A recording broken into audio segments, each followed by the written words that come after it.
Hi folks, so I think this video is going to be a little disjointed, and I guess I'll apologize for that up front, but there's lots of stuff happening in Karoo land these days.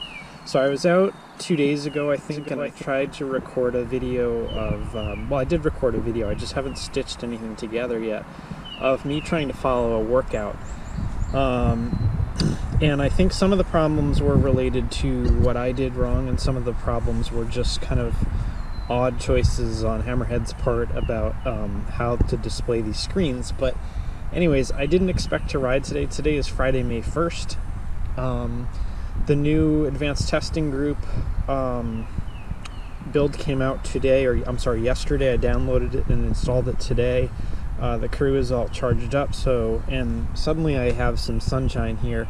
I think I have a 4-hour window before it's supposed to rain again, so I'm going to go out for an hour and a half or so and get back in time for dinner. Anyways, so the big news, other than the Karoo 2, which I think I'm going to address in a separate video, and I'll probably mention that in the next clip,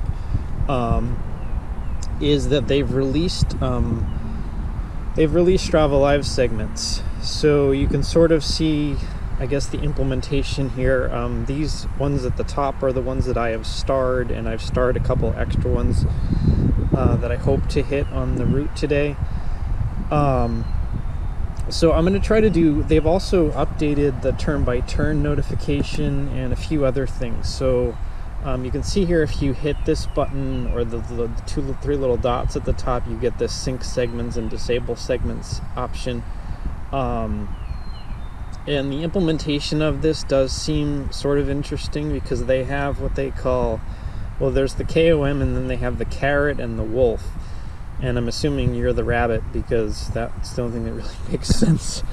The carrot is the person that's most closely in front of you as far as taking over another spot on any kind of Strava leaderboard, and the wolf is the person either, I guess in this case, tied with you or immediately behind you, chasing you. So I had no intention of really riding hard today, so I'm probably gonna try to film myself on at least one Strava segment just to show you what it looks like, but I'm not exactly going to be pushing myself. So I have some longer rides planned this weekend. So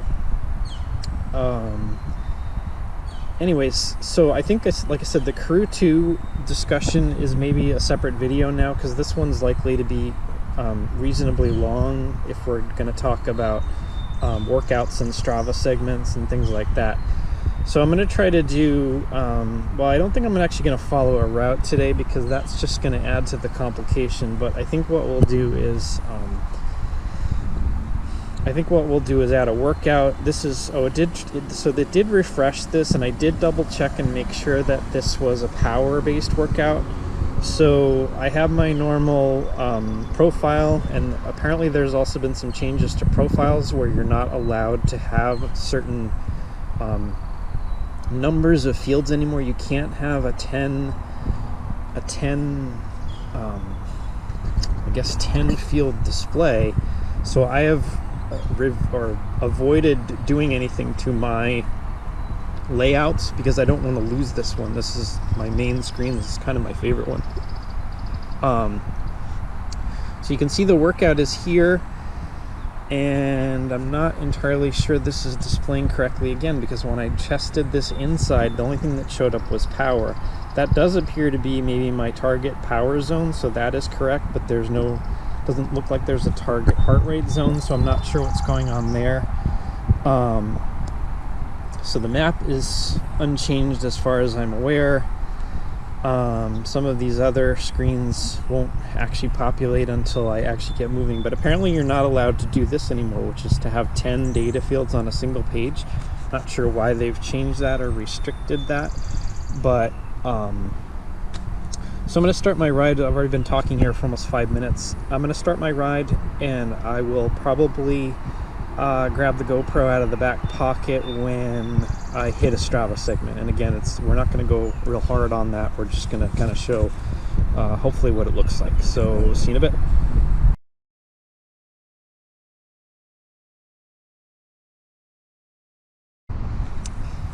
Hi folks, so this is, this is sort of the Karoo experience, right? This is, I'm not even out of my neighborhood yet. And so far the whole ride I've had no power. So I'm trying to do a workout. Same bike, same everything, but the power meter's not registering. So I think I have a solution to this. I did read a little bit in the test group forums about this, but you know, this is one of those things where it's great that the new device is coming, but if they don't fix the software, and maybe this is a hardware problem, I don't know enough about this to actually, you know, speculate, but this is just that frustration where you know, so I can actually disable this one because I had to swap out batteries a few days ago, and the speed sensor is not currently on the bike. So I guess we can drag up the GPS, we can drag up the ticker and get that squared away. But this is the Garmin cadence sensor that's actually on my cyclocross bike, so we can disable that just to be sure that things aren't becoming confused. So heart rate, we're good because apparently that's connected by Bluetooth. And then these other things are all disabled, but it can't find the power meter. So I guess what I'm going to do is once again go through the process of unpairing this and hopefully adding it back in again. So there it is. Although that's showing it only on, wait a minute, because that's showing it only on Bluetooth. So wait a minute, let's unpair that again. Let's add, so it sees the Bluetooth, the power meter on Bluetooth, but not on Ant Plus. And as experience tells me, stages on Bluetooth and Hammerhead Karoos don't really like each other very much. So we're going to disable Ant Plus briefly, bring it back, see if anything happens. Oh, isn't this fun? So these are just these little frustrations that continue to be evident every time something happens. So they've updated the software and they've added this great new feature, except in the process they've broken other things. They've limited the number of data fields that you can have. They have apparently broken Ant Plus connectivity, at least for me, and this stage's power meter. So I guess I'm going to add it in as Bluetooth and see what happens. It's still searching for it. So I don't know if this is going to work at all. So I'm trying to spin the crank here to see if anything actually happens. Okay, so it does say it's connected. I guess I should probably try to calibrate it. It's going to squawk at me because it's not pointed down. Apologies for the camera. Wiggle.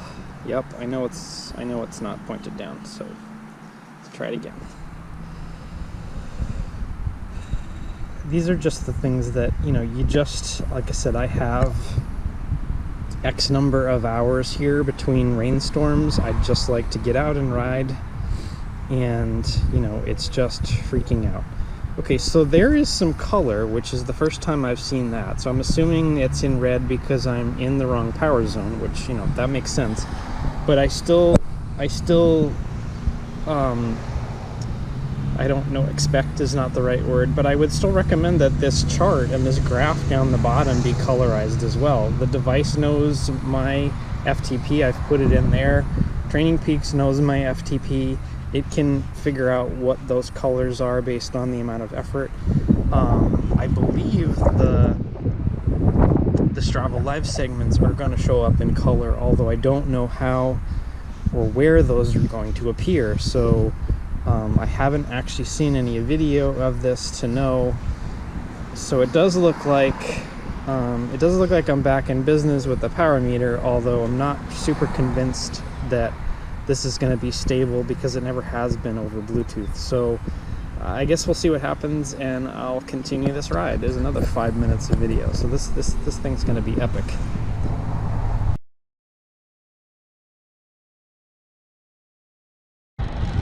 Hi folks, hopefully the wind noise isn't too bad and you can actually hear me, but the only way to actually show this to you is while pedaling.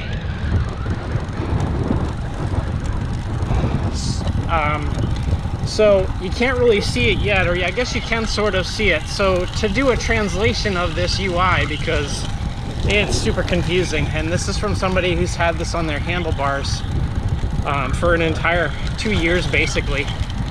So the gray bar is the part of the workout that you've already done. The white bar is the part of the workout either that you're in or that's upcoming.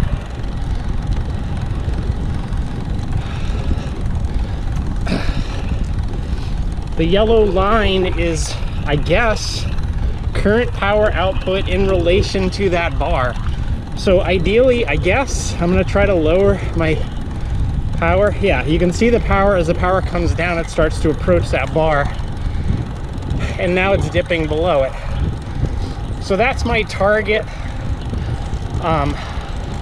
power, I guess, or a visual representation of what my target power is.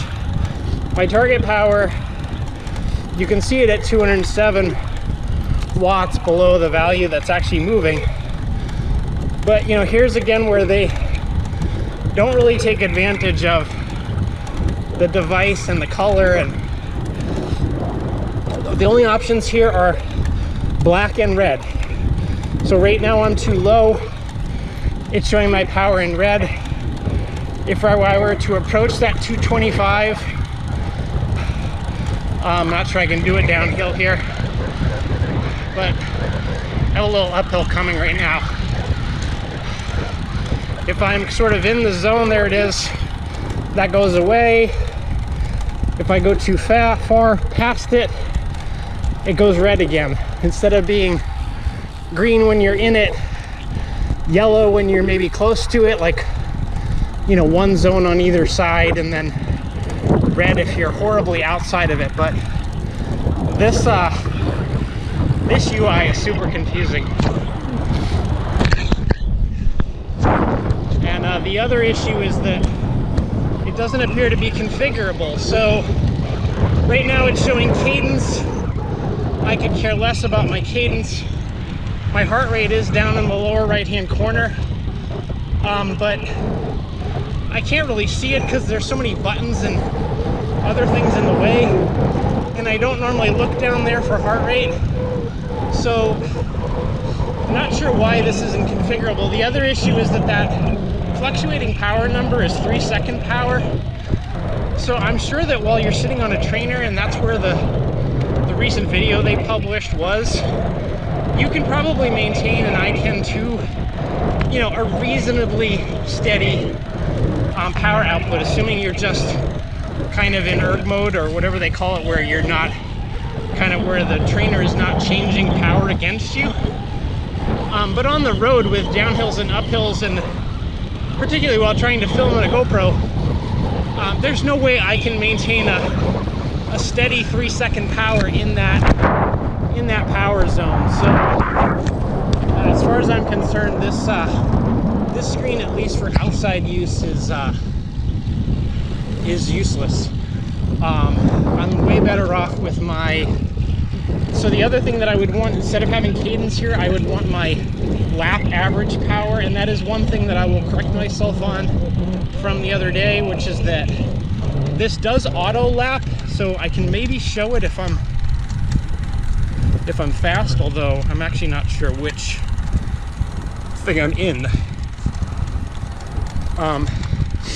It does auto lap based on the workout, but it doesn't flash that lap screen on the actual workout page.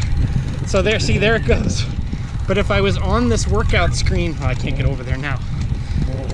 When you're on this screen, that lap counter doesn't come up. So you have no idea that it auto lapped, which was my confusion the other day. So I'm actually approaching one of the segments, the Strava segments, so I'm going to try to end this clip and start the next one.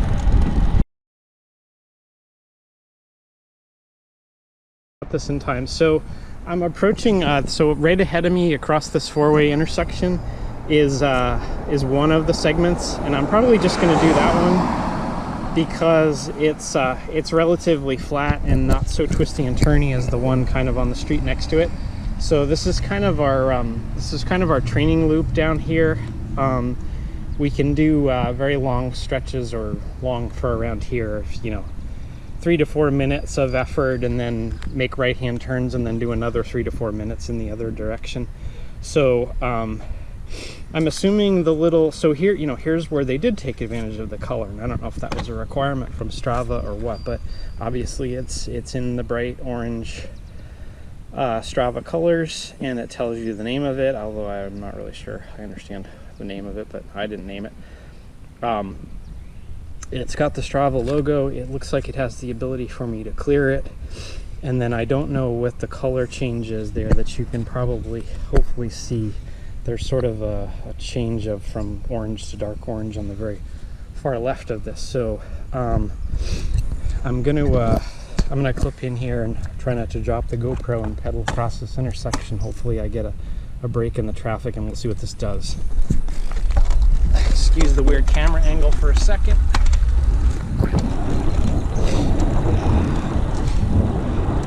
Yeah, so that bar is definitely moving across there. And the segment actually doesn't start till a few hundred feet onto this street. It's just about there. So right, so there's the segment. So that's actually a pretty cool representation for all the complaints I've had so far today about this software update. It looks like there's an elevation profile there, although that's pretty dubious because it's really very flat here. It doesn't seem to be showing me, not sure I'm understanding the graphics. So one of them is me, and one of them is possibly my previous time.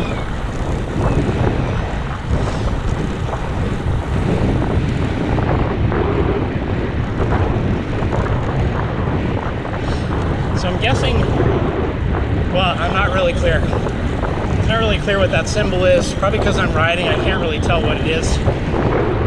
I don't know if that little black circle is my personal best, or whether that's the actual KOM.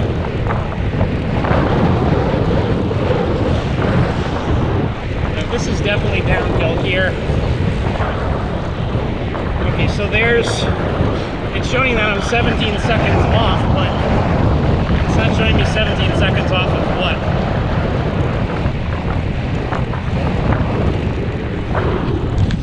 And obviously, as I said, I'm not going particularly hard, so I'm kind of more enjoying the fact that there's this little burst of sunshine today when it was supposed to rain all day.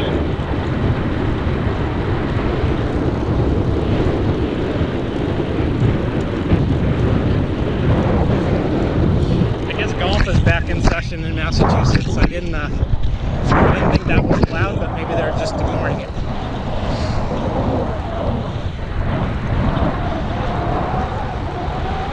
Clearly I'm not going to get the KOM here for obvious reasons, and that must be what that marker is, although it could be my personal best. It's still not clear. I guess maybe I'll have to review the video later and see if I can overwrite the screen with some information that I find, but that's what it looks like. I guess clearly I did not make the cut today, but that is actually a fairly cool implementation, although it does cover, you know, a good third of the bottom of the screen. So be sure that whatever screen you're viewing this on, you don't have anything on the bottom that would cover it. It looks like it appears on all screens. So I guess that's what Strava segments look like. I'm trying to have a closer look at, yeah, it's really not clear. I'm not even sure I've actually made it to the end. It may be that maybe that I have to go a few more feet. It's still counting down, so it's acting like I'm not there yet. There's also some sort of weird, I don't know if you can see it or how blurry this is, but there's also some sort of weird like screen artifact thing here where there's like a little black line through kind of those charts and that circular power value. So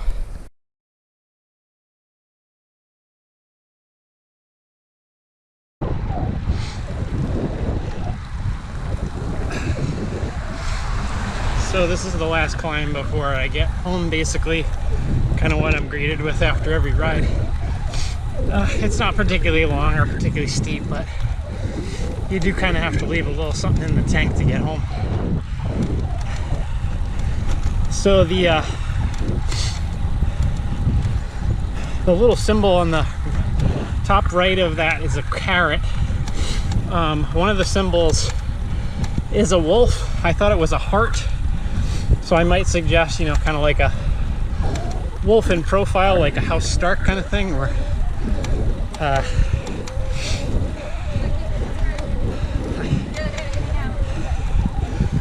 so it does actually work pretty good. I'm not a huge fan of Strava segments in general, although when you're out by yourself, which we are a lot these days, I guess, it does kind of give you something to shoot for. I think they should be banned from all group rides entirely, but that's just me. So I'll be home in a few minutes. Maybe I'll try to summarize thoughts and then go from there.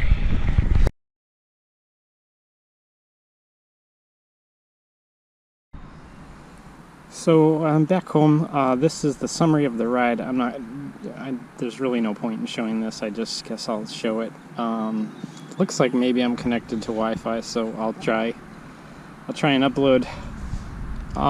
So overall, I would say that, you know, especially for a first iteration, and it's probably not their first, but it's the first I've seen of the Strava Live segments. That's pretty good. It's probably A-, B+. Some of the icons to me could be potentially a little more,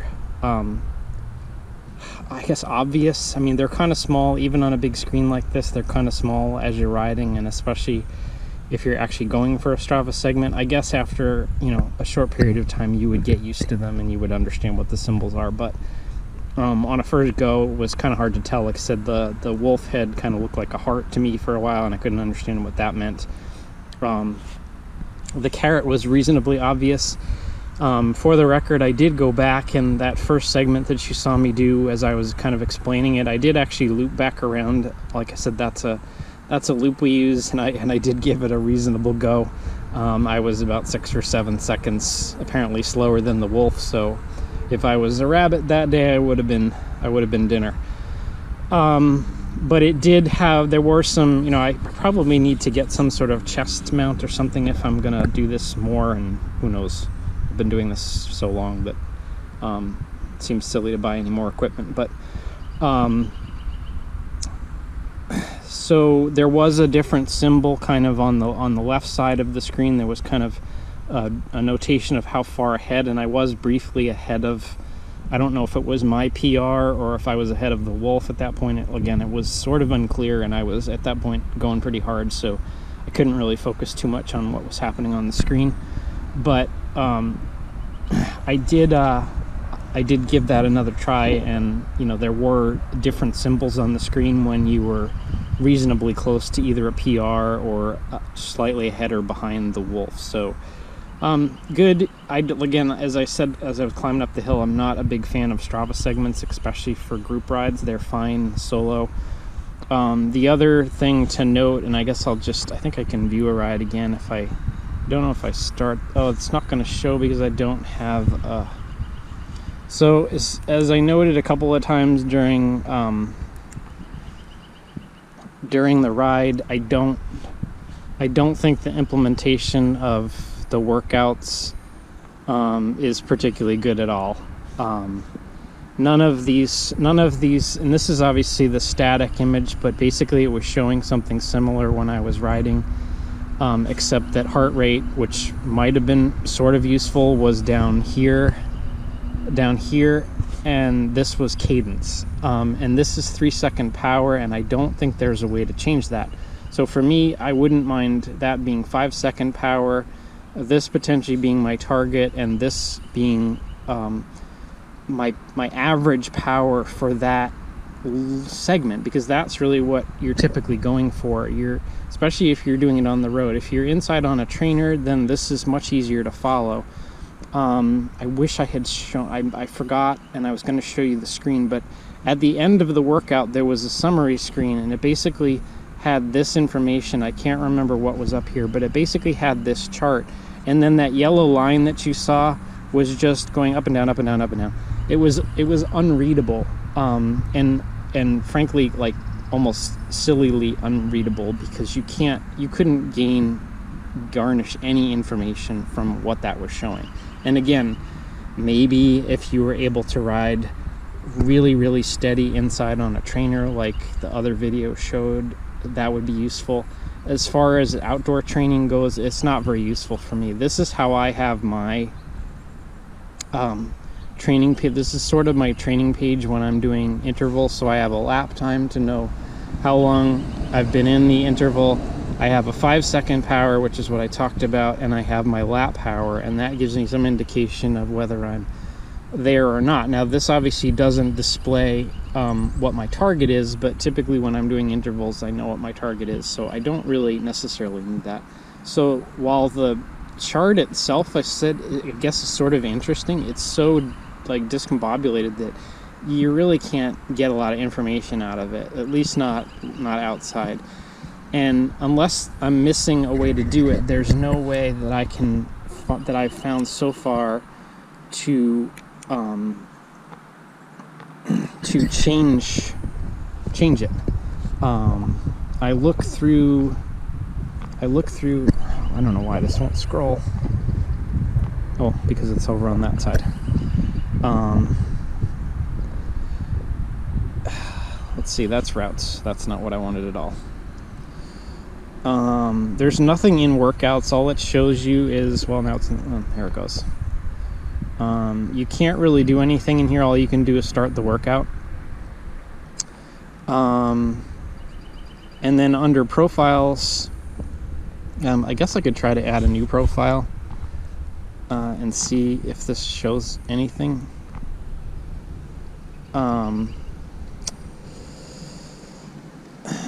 So it's not clear. So apparently you can now touch on these and change them. And then this little gray box down here is supposedly like the back button, which apparently is really hard. It is very difficult to hit. I don't...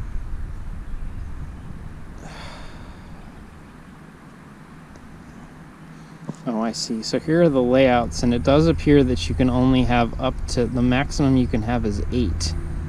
So you can have 2... You can have a big one on top of 2. Well, you can see these for yourself, and you can slow the video down if you want to.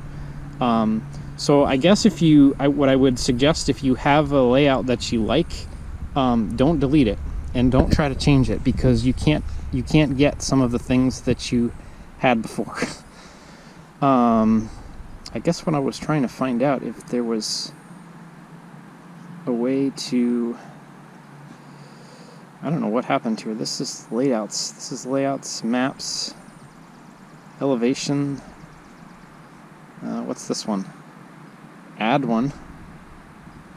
So this just adds a new page. Yeah, you can see what I mean here. It's not particularly intuitive about how you would go about doing any of this. Less intuitive in my eye than it was before. It does seem like there's possibly some fields that are... I don't know what happened to this, because a second ago it was letting me change these individual things. Do I have to tap them? Oh, you have to short tap on it. Okay, so long tap brings up the... Good grief. So what I want to know is if there's some sort of training thing in here, and there doesn't really seem like there is. Shifting... time, total time, time of day, pause time, time to destination, civil dawn and twilight, time to civil dawn. Well, that's extensive and frankly not all of that useful to me. Min elevation, yeah, so I'm not really sure. Lap numbers, lap cadence, I'd have to look at this. There's no point in having you go through this with me, but I can't figure out how to edit that training page, so it appears that it's static. So I guess I will get my butt back onto the test group forum and make some suggestions or point them to this video if I can hack something together that makes any sense whatsoever, and let them know my thoughts in case they care.